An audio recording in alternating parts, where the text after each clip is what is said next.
Is Lorenzo was hit while down. That's a disqualifying blow, ruled an intentional blow as he was down.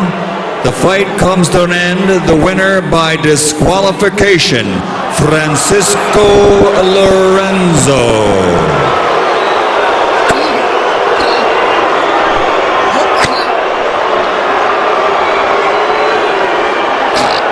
Point one. This is not an easy sport to officiate. Point two. It is abundantly clear who was the better fighter in this fight. Point three. Francisco Lorenzo was going to the canvas of his own volition. Now here's the first knockdown. Emmanuel, talk about what we're looking at. Well, you see right here, the guy was going down back and forth so much. And, you know, the word that they use in the announcement was intentional. That's what bothers me. Disqualifying blow there. They said intentional low blow. Couldn't possibly have been a disqualifying blow in that sequence. Is this the second sequence now? This is still the first sequence, a different view. Francisco Lorenzo goes down, grabs Soto's leg. Soto throws his glove past Lorenzo's head, but does not make contact. Now let's take a look at the end of the fight. There you see his knees is going back and forth, up and down so much, and the fighter who's up on top can't tell whether the fighter is on the ground or not.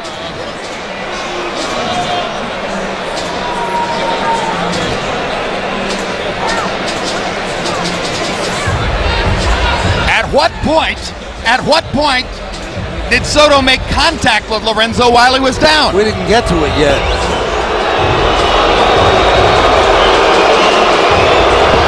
That was right there. That's a disqualifying blow. I don't even think the punch even landed. If it did, it wasn't in the pack. The man was in the process of having throwing a combination to finish his man off, which is what a professional fighter is trained to do when he has his man hurt in this situation. That right there is what Joe Cortez decided was worthy of a disqualification against Humberto Soto. And here's one more look as Lorenzo voluntarily goes to the canvas.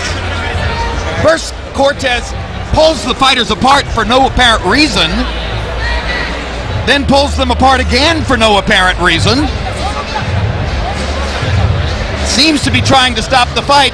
And now as he steps in the third time and Lorenzo goes to the canvas by himself, Soto's left glove glances across the top of Lorenzo's.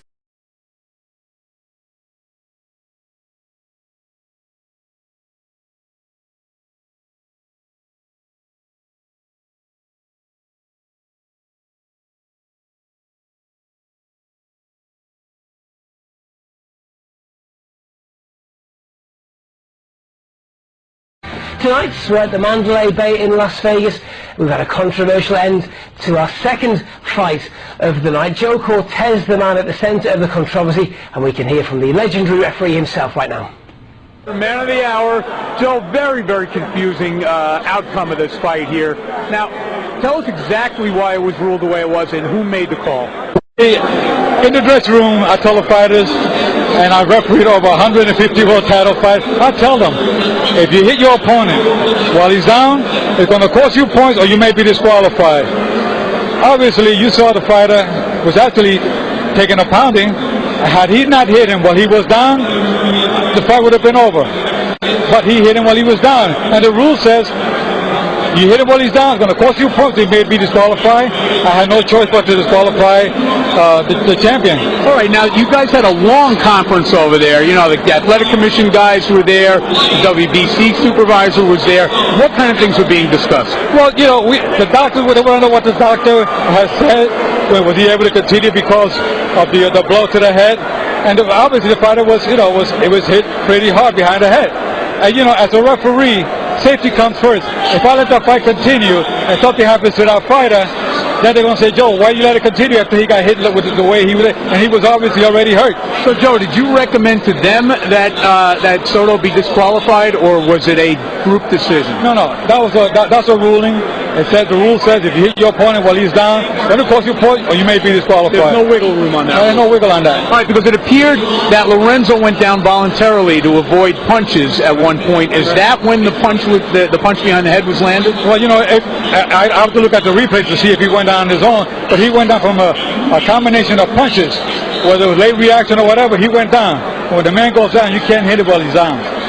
All right, because it appeared, now like I said, you don't have the luxury of the replay. It appeared that Lorenzo took a knee voluntarily and that Soto's punch was in the process of being delivered anyway, and it didn't appear to hit him all that hard on the replay. Now, you saw it differently than we did.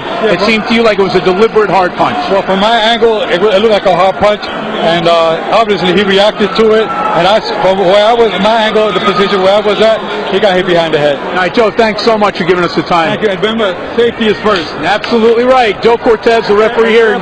You heard his reasons why. He's fair, but he's firm, and he made a firm decision on this one, guys. Back to you.